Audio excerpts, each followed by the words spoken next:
explosively resistance to train the explosive, fast, rapid manner in which you form resistance. For many years, this was the way things were done, and for good reason. Look at your history. Now, all the kids who come to us, I sit them down, they get lots of lectures, and they hate it. One of the things we try to impress upon them is that the music they listen to has a history. Things that they do for recreation have a history. Strength training has a history. And what happened in that history governs what we do today. And perhaps more so in strength training than many other areas. The first people who got involved on the strength training end and became advisors to coaches in legitimate athletic areas were Olympic lifters. Well, yeah, we're bodybuilders and Olympic lifters. The bodybuilders were seen, very much as they're seen today, as mirror athletes, as athletes who were in fact non-athletes. They trained to look better, not to be better, etc., etc. The Olympic lifters used weights. They appeared to be strong. They were in fact the only legitimized strength sport around. All the football coaches, all the track and field coaches did what the Olympic lifters told them to do, which was to do the overhead press, which was one of the official lifts, the snatch, the clean and jerk, and all the same assistance exercises that they used. Not that that's going to help a football player, but it was believed, gee, if we lift weights like these guys do, we'll be able to lift weights fast. And once we do that, we can be fast and quick. I told you before that almost anything will work as long as you create tension muscle and you overload the muscle and you follow the principle of overload and do it on a consistent and regular basis. The unfortunate aspect of doing explosive movements with a bar, with a machine, with dumbbells, is that you tend to get hurt. Right? All of you, almost everyone here, has heard not only me speak about explosive movement, but many others speak about explosive movement. If you move fast enough, with or without a barbell, you may produce forces that exceed the shearing or carrying force or supportive force of the involved soft tissue. If you get hurt, you cannot train. If you get hurt, you cannot play your sport or practice your sport. If you do, you cannot do so at 100%. Explosive movements are dangerous. I have often said that in fact, Ralph and I were talking about this earlier, we would go into Ralph's mother's basement and do power cleans when we were in high school. And if you were a football player in the 1960s and probably in the early 70s, you did power cleans. The problem with doing power cleans is it's a fairly difficult move to make. Now, I have an extensive history of injury and surgery, some orthopedic and some internal. My major injuries relative to using a barbell, other than a couple of pec tears, I've never been injured lifting weights except when I did power cleans. And I have been injured a number of times doing power cleans and in a number of different body areas. Not necessarily using heavy weight, but using a weight that I moved in a manner that exposed the soft tissue to forces that were in excess of what that tissue could support or could handle. There was a time I could power clean about 350, 360 pounds, and I remember getting hurt to a quarter, and I couldn't figure out why I did. I also remember going in and just tearing the weight up and going, oh, God. And that was one of my first shoulder tears and subsequent dislocations. You cannot train explosively on a regular or long basis. As much as the coaches from the schools who purport that lifting explosively is the correct way to do it for athletic events, will tell you that their kids don't get hurt. Their kids do get hurt. They do not have full participation in spring ball very often. My attitude is this. When I deal with a young athlete, I see them from a parental point of view, not from a doctor's point of view, not from a trainer's point of view. I see them from a parental point of view. And my first question is, do I want my son to do this? Does this expose my son to injury? And if it does, we don't do it. I have often said that if somewhere down the line they had unequivocal proof that training explosively is the best way to develop strength, to develop athletic, usable, functional strength, I won't do it. I won't let my kids do it. I won't let the people that I'm responsible for do it. Because the risk of injury far exceeds any possible benefit. Any possible benefit. I'll take the long, slow road. Now, I'm not saying that training explosively is, in fact, the best or a good way to train. I don't think it is. I don't believe it is. But certainly, from a coach's point of view, or from someone who's training people who wants to keep people coming. If you're going to get people hurt, you don't have a business. You don't have much of a team to go with anymore. I do not believe that training explosively or throwing a resistance rapidly is a safe or effective way to train. If we agree, and Dr. Fulton mentioned it, and Dr. Lambrinides mentioned it, and Chip Morton mentioned it, and almost anyone with any experience who is not so much a part of the Eastern Bloc club or clique will tell you and will report that you get hurt training explosively and it's not effective because you don't produce maximal tension in the muscle. You heard it today, you must produce tension in the muscle. You must overload on a consistent basis. You must be progressive in the overload. This stuff is simple stuff. So training at rapid speeds of movement is not effective. You do not create tension. And you can tell me, well, gee, some of these guys are awful strong doing power cleans. And I'll tell you, yeah, but they can get just as strong doing many other things that are just as safe, just as efficient, and probably more efficient without the risk of injury. And it's a great exercise until you're hurt. For anyone who tells you, hey, I do them all the time, I never get hurt, hey, great. But what if you do? What many of you don't know is that Bo Schembechler has a son. Now, his youngest son got a lot of publicity. He was a photographer, and I guess the kid was sick, and there were all these articles how it made them grow closer, and Coach Schembechler was this big, tough kind of a guy, and he had the soft spot for his little kid. What they didn't tell you is that he had another son who played football Eastern Kentucky, Western Kentucky, or Western Michigan. Thank you, Ted. And in the course of following the strength training program that the strength coach for Western Michigan laid out, Bo Jr. was doing power cleans, and I believe he fractured the fifth lumbar vertebrae. Okay? And of course, Bo Schembechler got this report that his son could no longer play football, ever. And it was very devastating. The first thing he did was call up the strength coach of Michigan and go, hey, do we do this blankety blank stuff? He goes, no. As the strength coach had said, if we did, we weren't going to do them after that. All right, it only takes once. If it's you, if it's your child, you don't want to hear about it. The kids we deal with, we take the same viewpoint. I don't want to expose them to risk. So if I'm not creating maximal tension and I'm putting them at risk, what am I doing? And I don't care what the book says. Ted showed you the wonderful facilities that they have in these Eastern European countries.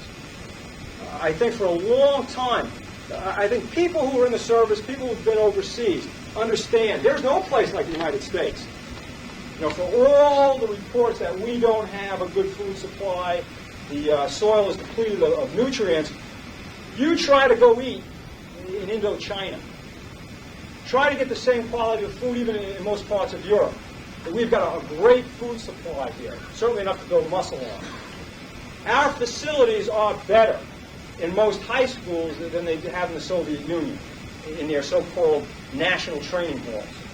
But we bought the bill of goods, and some guys have bought it to the point where when Jan Dellinger called me right after your trip to the Soviet Union, Ted, he said, all these guys are asking me about kettlebells. And I had put something in print that kettlebells will be the next thing, wait and see. It would have been, but they couldn't get them. New York stopped making kettlebells probably 25 years ago. Otherwise, all these strength coaches from all these big-time universities are going to order kettlebells. Kettlebells were an unbalanced forerunner of the modern dumbbell, which is not real modern. So why would you use a piece of junk that's unwieldy and can't be used properly or conveniently or productively by most people when you can use a dumbbell? Well, because they told us in the Soviet Union that's what they used. They used it because they didn't have anything else. Those training halls did not have sets of dumbbells like you have in every gym in every town in the United States, in every high school weight room. But because it's Soviet, because it's Eastern, we're going to use kettlebells. And Jan said, Doc, these guys are out of their mind. I had a guy pull me up. He wants, like 2 each of kettlebells, not dumbbells, from 5 to 100. What should I tell him? I said, tell him he's crazy. What do you tell someone like that? He says, yeah, but it's Eastern European. I said, so is borscht. You see people prowling the streets. You've got to use some sense. You've got to use some sense. For a long time, there were two clubs. We had Eastern European football, track and field, move the weight fast club over here. Then you had the other club, most of whom came out of the original Nautilus group. And what they were saying was that that's probably not the best way to do it. One, common sense dictates that you're moving too fast, you might get hurt. And gee, guys, if we have to create tension in the muscle, this isn't the way to do it. So instead, a more sensible approach to training was utilized, where the weight was elevated and lowered with some degree of control. And then a funny thing happened. It wasn't enough to, have good training principles. You had to have a club. And, you had to be in the club. And if you weren't in the club or didn't know the buzzwords of the club, you weren't, really accepted by the people in that club. And instead of periodization and macro cycle, micro cycle, whatever, that were the words here, now we had up and 2, down and 4. And we had no body movement whatsoever, except the extremity that is doing the work. And what we got was another club. And the other club wasn't any better than the first club. I gave a strength training seminar in which the strength coach of the Cincinnati Bengals, who's very experienced and very good at what he does, trained Reggie Williams, who at the time was an all-pro football player. Reggie was 6 foot, 6'1", 238 pounds of solid steel, and he trained like an animal. And then I had my little boy, Kevin Tolbert, train, and Kevin used lots of weight, lots of reps, and a couple of exercises until he was rolling on the floor and people were looking for an ambulance. And someone from that club said, wait a minute, I've been standing here watching these two guys train and I haven't seen one properly performed repetition. I haven't seen one repetition that would bring results. And there were a bunch of us standing up front. We're going, who is this? And he went on further to say that if it's not done the way I say to do it, it's wrong. There is no other way, period. And Ted, I don't think I'm stating it too strongly. Okay, this is in front of 250 people. If it's not the way I say to do it, it's wrong. And the way I say to do it is to pick it up in 2 seconds, pause, and come down in 4. And if you don't do it that way, you're wrong and you can't get results. Now, I'm looking at a guy who's 6'1", 238 pounds, who could tear his head off. I'm looking at another guy who's 5'9" and 248 pounds, who could crush his little old pineapple head like a grape. And I'm saying, what are you talking about? I got a guy who squats 600 for 30 reps and benches 400 for 25 reps. What are we talking about? What do you mean we didn't get else? That's like going to the National Powerlifting Championships and saying, using barbells doesn't work, doing 5x5 doesn't work. Look, and if you've ever been to the National Powerlifting Championships, you get 100 swing guys who are 5'6" and 240 pounds. And they're like this and like solid steel, and they're moving awful big weight for guys who didn't get anything out of training. You can squat 700 and deadlift 750 and bench press 5, and your body fat's about 6%, and you're 5'8" and you're 240 pounds. You've been doing something. I think most of you guys, everyone's cut their right off. Fine, I want to do it the wrong way too. Take my arm here. The point is, if it wasn't done the way this club said to do it, you're out in the street. I don't like clubs. Now, those of you who know me know I'm not really the fraternity type. All right, I wasn't the gang type either, but certainly not the fraternity type. And I remember, if you weren't in the fraternity, man, you were a bad guy. You were out of the club. You were over here. And I sort of went my way and laughed. So when this happened, I'm going, this is great, because, man, if this is a club, I don't want to be in your club. Because you're a jerk, which is not exactly what I said. Not exactly what I was thinking. All right, now the club has decided to do something different. The club now says that going up in 2 seconds and coming down in 4 was the wrong thing. Now you've got to slow down even more. And they've given you 127 pages of protocol from not only how it's performed, but what you're supposed to say. And I had an issue of the protocol before it was put to publication. And the first thing I thought was, if I don't say the words, does that mean it's not being done properly? If they don't breathe in the exact spot, does that mean it's not being done properly? All right? And this is the rise of super slow training. And a lot of people here do things that way, and a lot of people believe it, and that's fine. That's fine. I don't. Knowing that this is what I was going to talk about, I did a lot of research. I was calling Ted. Oh, Ted was getting annoyed with me, and Ted's wife was getting annoyed because I keep funny hours, and like if I want an answer, I want the answer. I go, Ted, I know it's late, and I know you're home and not in the office, and I know I'm not bothering you, right? And what time is it? What is wrong with you? I said, thanks, Ted, I appreciate it. Now listen, I was looking at Lamb, and all the work reported him alone. Now, if he said this, he's going, oh God, call me in the morning, please. And I went, no, Ted, just hear me out. And we did this for the last month, 5 weeks, 6 weeks. Ted was nice enough to send me lots of stuff in the mail. Every day, every other day, I get something else in the mail from Ted. And we kept talking about it. And I told you before, I'm not that smart about some things. I'm not a research guy. He is. I think I like to make sense about things, but I'll check with him and check with some other people.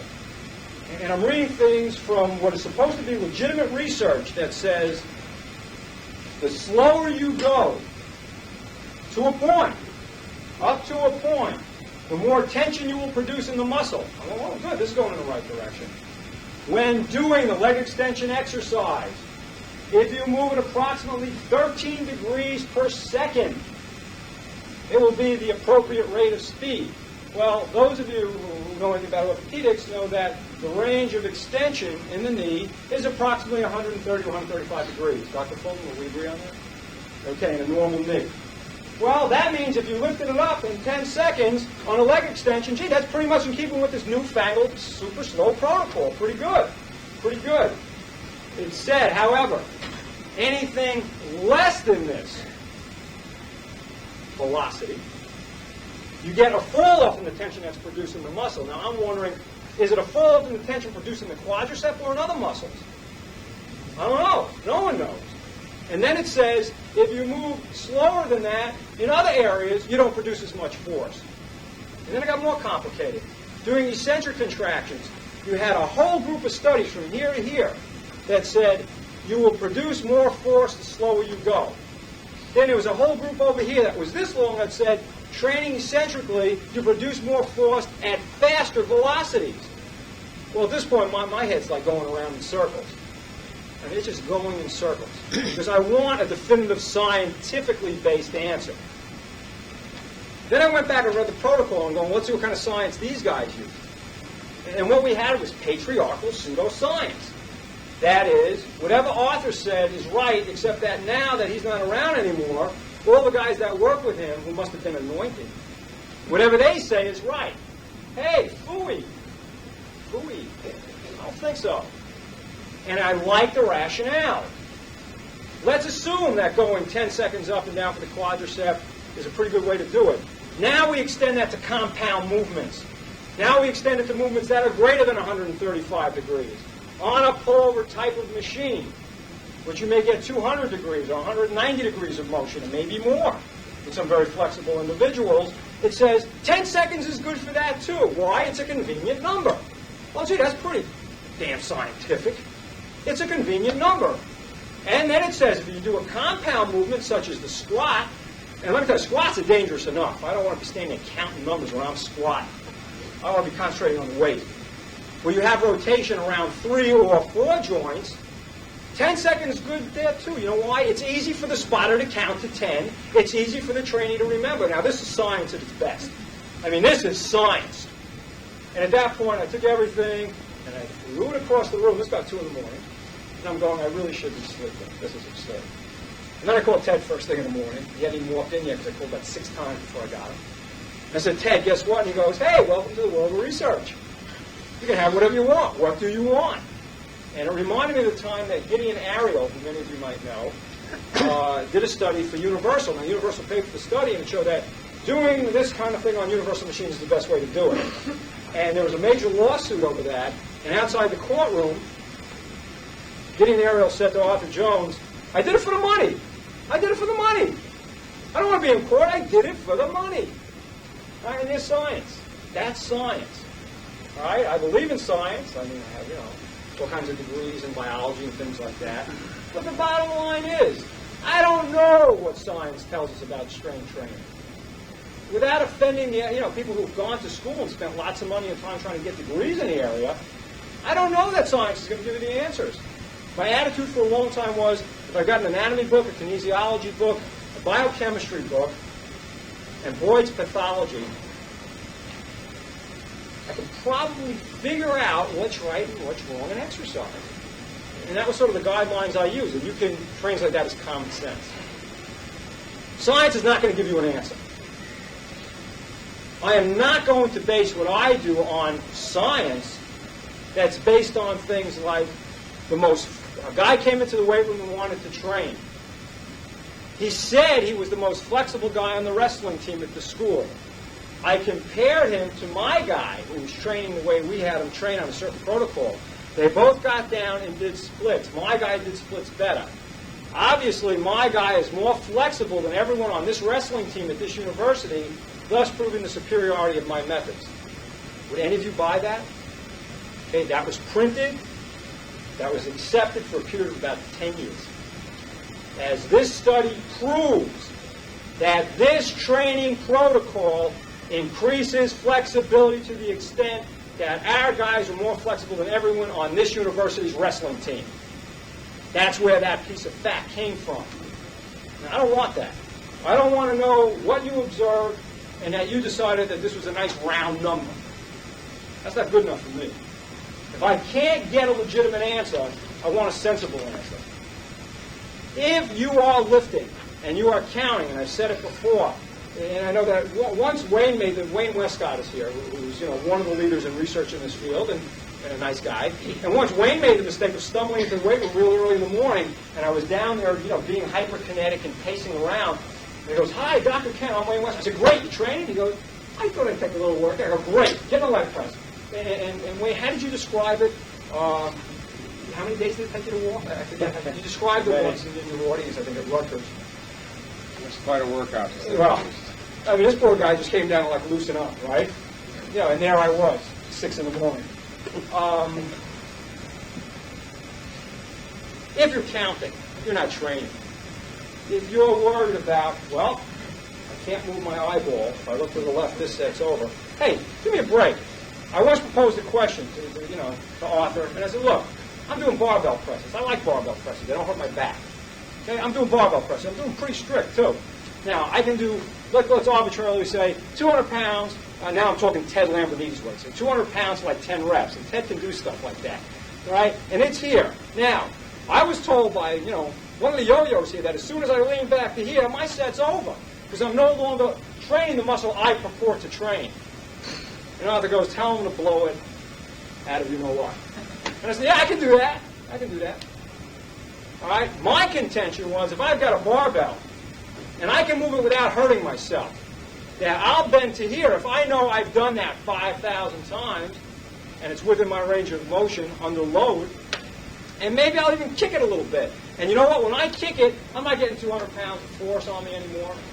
I'm getting maybe 100 pounds of force. Do I want that 100 pounds of force for 1 or 2 reps? I want it for myself, yeah. Now, I'm not going to get to the point where I'm going to get dangerous and be in here like this. But do I want a little more? I do for myself. I do for the people who I think can do it safely. But when I'm told I'm sitting like this, and I went, okay, put it down, you're terminated. Hey, terminate me, man. Give me a break. I mean, to me, that's not a hard workout. I have seen people train under different protocols. I have seen people train in what was supposed to be a high-intensity manner, and they walk off, and it's like, ooh, what's next? You're not working. I mean, that's not work. If my contention and my philosophy of training is built around the fact that a certain level of intensity has to be reached to produce whatever changes in the body cause an increase in muscular strength and in muscular size, that's what I want to do. I don't know that you can do it training explosively. I don't know that you can do it training in a super slow manner. I don't know. What I do know is that if you use common sense and you elevate a weight so that you produce tension in the muscle, and momentum does not play a significant role in elevating the weight, and you're not putting any of the body parts in a position that cause undue stress, it's probably okay for most people. We're talking about the average trainee. If you lower the weight so that it is lowered under control, and that you are not forcing any joint to a range of motion that's dangerous, so you're not catching the weight and stopping its building momentum, where you may jar the soft tissue or tear at the joint or the supporting structures, it's probably all right. That's how we do it. I keep saying this is simple stuff in theory. If you elevate the weight so that you're lifting it in what we would call good form, your body's not whacked out to the point you're going to pop something, and you lower it under control where you're not going to get hurt, I'm a happy guy. If you don't like it, that's okay. I don't want you to do it my way. That's how we do it. That's how we've done it probably for 20 years. This is how I do it. That's how I want to do it. I don't want to sit there and go, well, now I'm moving too fast, I'm ratcheting, I'm torquing, and God knows what else I'm doing. But man, I'm not lifting real hard. All right? That's not going to produce anything. I'm not going to throw the weight around, or I'm not creating any tension in my muscle, and I'm probably going to get hurt, because then I can't train at all. All right? I'm not going to do that. When someone walks into the Penn State weight room and looks around, now, Chip, are you here? Is Chip here? Okay. When did you get on campus? When did you start working at Penn State? Okay. Up until about 85 or 86, you didn't have barbells in the room. You know that. All right? And I was called down. I got to hurry up. If you come down, I'll feed you. Go talk to me. And I talked to Chet, the strength coach down there. And the coaches and players really wanted to incorporate some barbell movements. And I said, hey, sounds good to me. I'm a barbell guy. I grew up on a York barbell. Right? That's the deal. I was York 100%er. I had my York shirt and those big old baggy maroon sweats that you wouldn't sell to me anymore, right? All right? I was a York guy, 100% York guy. And I liked some of the machines because I understood their advantages. But I also saw that you could use a barbell effectively, especially doing certain exercises that made you work hard. Try doing a deadlift or a stiff-legged deadlift with anything but a barbell. You can tell me you use a multi-exercise machine, but not with my back, not with my kids' back involved. I don't know how safe that is.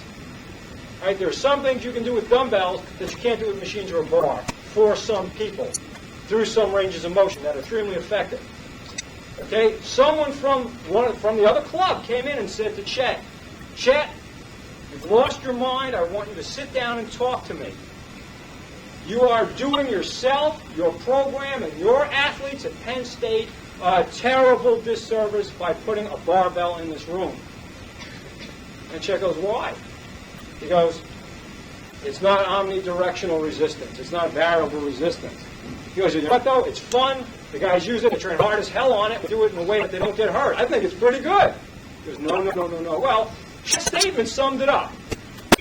One of the things that I said, we're having, Jamie and I were laughing upstairs, and my son Saul was laughing. We thought about getting out here and, dancing around a little bit and giving you my very valuable outline on clean paper. And it was fun to do. I have seen people walk in to train. And if I walk in to train like them, I'm going to show up again. I mean, training to be productive has got to be fun. There's got to be a reward. Training in a high-intensity manner is not fun. I am one of the few people who likes it. Kevin Tolbert likes it. It's a game. Tom Laputka, he used to like it. I mean, it was a game, Tom. Who could stand more pain? You remember. Who can take it? Out of the little group of trainees, who was the baddest guy? Hey, I trained for the Dallas Cowboys, I was on the floor, and I fell off the machine and fainted and cracked my head on the curl. Hey, that's nothing. When Ohio State came down here, I'd be doing sprints in the dirt out front. You couldn't do that. All right, we were into it. I like to feel that I've achieved something when I train. A few people in here have seen me train. I happen to like to turn out all the lights. We have a big jukebox with lots of lights in it. And I like to train at night after work, which is not easy to do, with all the lights off, and just play music, and just by the light of the jukebox. All right, that's my weirdness. That's okay. Ralph will tell you that, I have a great powerlifting set up in my garage. And this happens every year. In 2 weeks, I have a lot of people come in to lift, and then, I just spot. I don't want people around me when I'm training. Now, Jamie has trained me. Linda has trained with me. My wife does a great job training me and training with me. Is Drew here? Drew, you train with me. What's it like? All right, what I'm saying, my attitude is, if I'm supposed to be the guy who, as Howard Young said, lunatic fringe of high-intensity training, hey, I better set the example. More importantly, I want to be able to train and walk out knowing that, hey, I did the best I could do today under these circumstances, good or bad. And whatever it was, I'm going to grow from it. I'm going to get stronger. I don't care how old I get, I will be stronger. I think some of you know my berserk birthday thing that I did this year. Okay? For those of you who don't know, I decided to train consistently, which is the hardest thing for me to do with my schedule, with my family, and my work, for a couple of months, and I was going to squat 400 for 20 reps. And I got sick a couple weeks before, and I said I wasn't going to do it. And I wound up doing it anyway. And Drew will tell you, my wife will tell you, look like I took a tranquilizer dart. And then, of course, I've got to go back and do things like this again and again and again. Because I like to see if I can do it. I like to progress. I am of the belief and of the attitude, as we tell the kids all the time. Everything you do has got to be done well. Now, you may think, like Bozo the Clown came up here to open this seminar up. But we actually did spend time thinking about what we were going to do and how we wanted to do it and how we would enjoy it most. And we did enjoy it because we did it the right way for us. If I train, it's going to be done the right way for me. I don't want to train and have to walk away and feel I could have done more. I was not a good football player, but every time I walked away, it was like the best I could do today. That was a practice or in a game. All right, despite very limited talent. And that's how I train. And that's a reward that I get from it. Most people don't like to train. Not hard, not the way we train. But they like the reward from training. Bob Berenson, who I introduced earlier, hey, this guy needs he's in a homeless head. This guy is comfortable in his lifestyle. He is extremely successful in what he does. Within the community he lives, he is a successful person. Within the community that his vocation is in, he's a top guy. He has numerous hobbies, which are very interesting to me and which I have enjoyed, culinary cooking and all kinds of other things. He's got a full life. He doesn't have to see me and be made to think that his life is passing before his eyes once a week. He doesn't need it, but he likes walking away knowing that he did the best he could do, and there's going to be a heck of a reward. Because at his age, which is 50 plus, he's fit, he's strong. He's strong as all heck. I mean, this is a strong guy. It gets to the point where you understand that you only have to do one thing to train. So how do you get benefits training? One thing you have to do. Train hard. You train hard. The reward comes from training hard, from nothing else. And I don't care how you dress it up. I don't care what your speed of movement is. I don't care what exercises you use. You will not get the benefit. And the benefit is the reward. That's why we all come back to it. If you're using a speed of movement that detracts from the work effort, you're not going to be productive in your training. If you use a speed of movement that endangers you, you cannot be productive. If you use a speed of movement that concentrates on everything else, but training until your eyeballs fall out, that's not going to be as productive as it could be. I am not advocating a training style that will hurt anybody. However, you've got to use common sense. I am of the opinion that the only thing that counts, the only thing is intensity, which is why there's a truck driver around who works at Hammer named Tom Wood. Tom is one of the strongest men you'll ever meet. He's totally out of his mind, but he's strong. All right? And Tom and I get along very, very well, and he likes to have impromptu deadlift contests, and I try to stay away from him when he wants to do that. He can one-finger deadlift like 300 or 400 pounds for, lots of reps. I mean, he's an animal. And everyone says, how can he do it? He's in a truck all day. The guy smokes 6 packs of cigarettes a day. It's because when he trains hard, he trains hard. He won't train unless he trains hard. He trains so hard when he does train, he flips whatever switch it is you have to flip to make gains. And that's what it's all about. And anything that detracts from that will not allow you to make maximal gains. Will not make maximal gains. What's up? Okay. Speed of movement, common sense again. You move the weight so that you do not put anyone in danger. You work the muscles you purport to work. You create tension in the muscle, control the way down so no soft tissue or bony structures are endangered. Simple stuff. Training is simple. Well, do as many as you can. The instructions I got when I started training was do as many squats as you can, and when you can't do any more, you're done. Well, I took that literally. Squat until you can't get up. I did. I still do. Press until the bar doesn't leave your shoulders. Okay, I can do that. That's easy stuff. In theory. We all train people. It's like pulling teeth. Come on. It's like pulling teeth. But this is simple stuff. People like to dress it up, make it seem like something it's not. You do 5 or 6 basic exercises, stimulate the major muscle groups. Do it as well as you can do it. You get big and strong relative to your genetic potential. It's like the supplement industry. All right? Everyone thinks they need 18 vitamin pills, amino acids, yohimbe bark. I'm looking at all these South American natives, like taking the bark off the trees and plants going, God, we got these suckers made, man. I mean, this is stuff like the chipmunks won't eat, right? But power lifters are paying like, $48 a pound for this garbage. Right? It was like, what was a couple of years ago? We had all the glandular supplements. And it was like, okay, here, if you take sheep testicular material, you will have more testosterone. Well, I'll live without it. I will live without it. And for the women who want to train, you will take, tissue from, I think they're grinding up sheep ovaries or something. I forget, with some adrenal glands. And of course, this is going to enter your adrenal gland and produce more adrenal extract. God knows. And some of you may not know that your amino acids have been working, but you don't take them in accordance with your circadian rhythms. This is the new thing in the last 6 or 8 months. Yeah, it's not that the amino acids don't work, you're not taking them the right time of day. I mean, come on. You got to train, you got to eat sensibly. This is easy stuff. If you want to waste your time worrying about speed movement instead of just training sensibly, you're going to be stuck. And then, you can be in any club you want, but you're stuck and you're not making progress. And that's what this is all supposed to be about. Also, it's got to be fun. It's not fun for me to do power cleans. I mean, it wouldn't be fun if I did them. Now, not knowing I'm risking injury, stuff like that hurts. Anything that hurts, forget. We're not talking about muscle growth. But something's going to take your joints and do this, and do this, and do this. Dr. Fulton and I applaud you. That's how we make a living. I mean, that's a fact. That's a fact. I can tell you how many guys I get who come in. Oh, it's my back. I said, what exercise are we doing? T-bar rows. I love the T-bar row. I call up TK all the time. I go, Tommy. I said, you're selling a lot of, like T-bar rows? He goes, yeah, I got a very popular model. I said, sell some to the Gold's Gym down in Limbo. I said, that's right near me. He goes, yeah, are they interested? I said, we'll get them interested.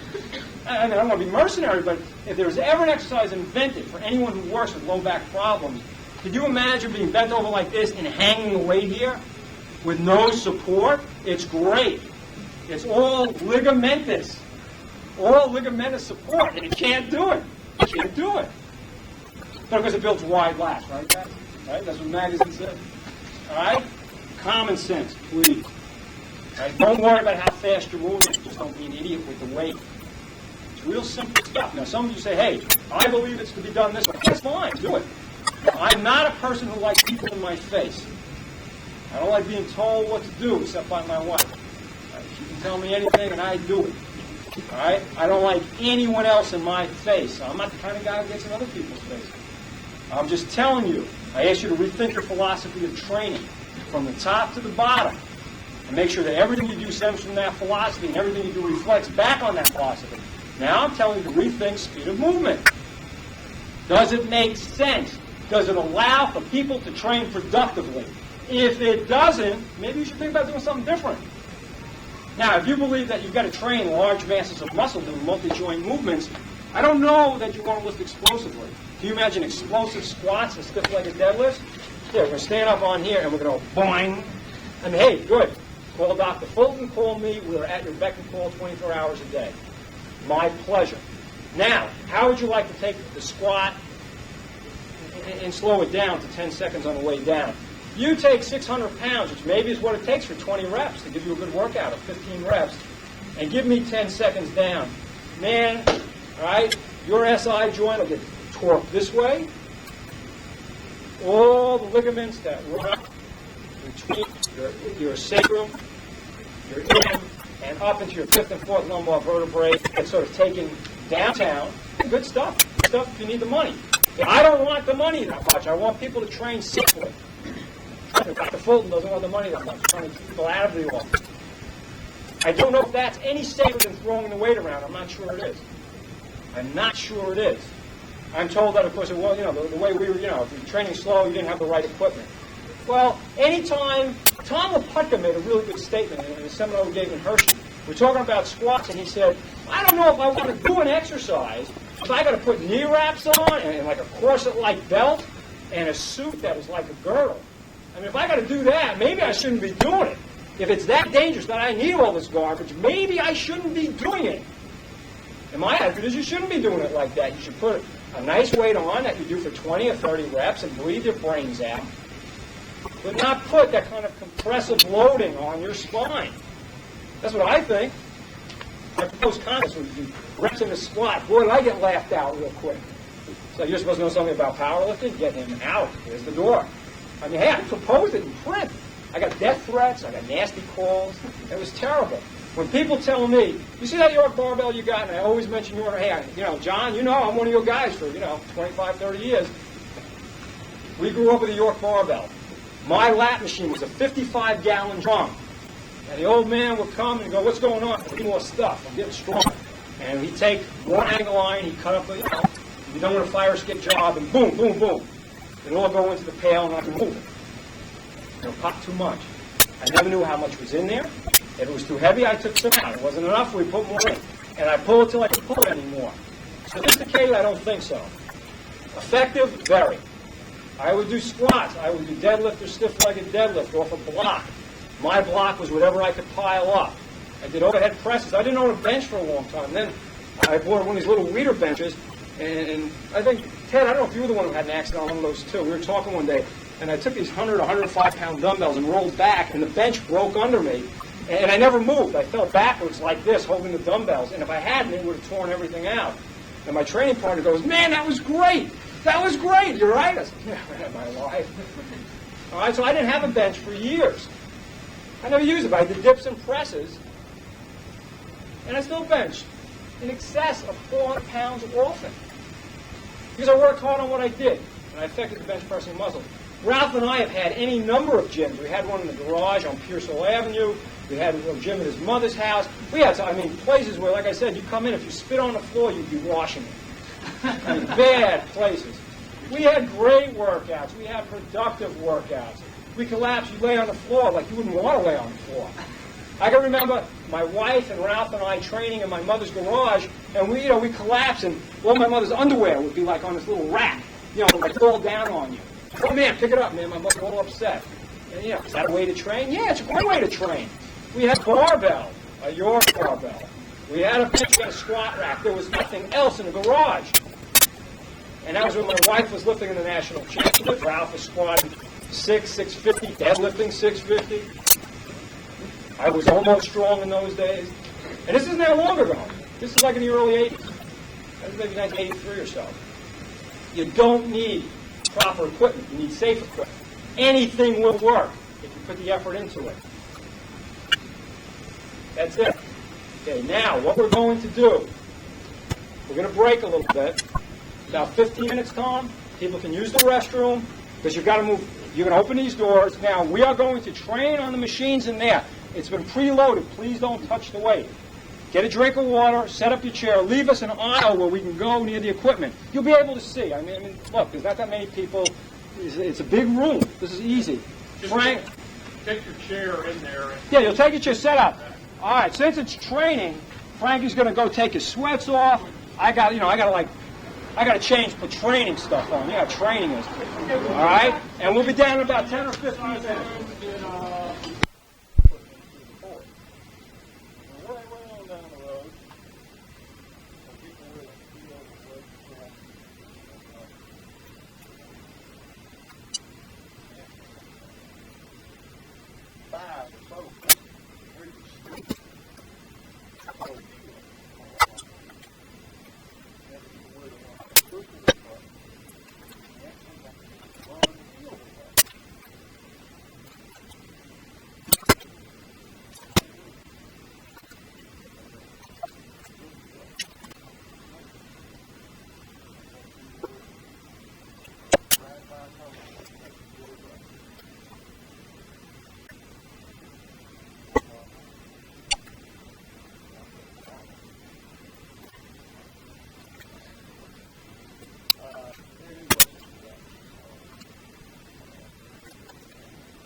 It seems it's about a plain person. She seems like a good one. So did Eddie. They both of my girls jump and have a starting position. My movements are anywhere from 15 to 21 seconds to that full cycle. And I continually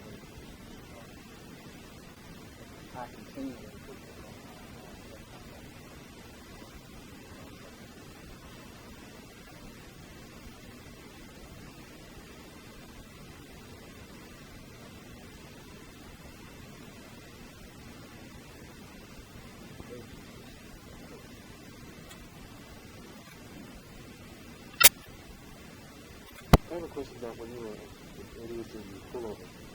You going to push against the back? Oh, I was kidding about that. Very good.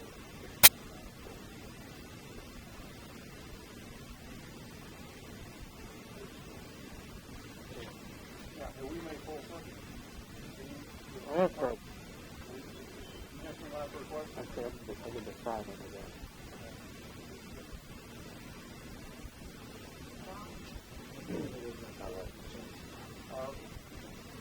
Go back to clear. I have just